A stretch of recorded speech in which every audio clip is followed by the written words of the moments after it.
सजाता रहा, तुझे लाखों में अपना बताता रहा। तुम्हें जिद पे अड़ा था मेरे लिए, राहों में खड़ा था मेरे लिए। झड़ी से लाके तुझको बहार दे दिया, उतने लायक नहीं थे जितना मैं प्यार दे दिया।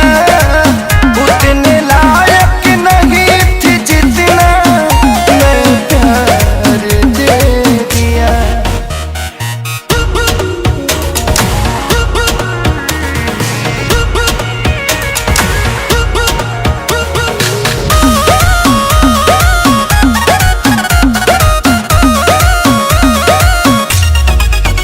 कर रही हो हवा की सवारी सनम, फिर संभलेंगे कुंदन के सारी सनम।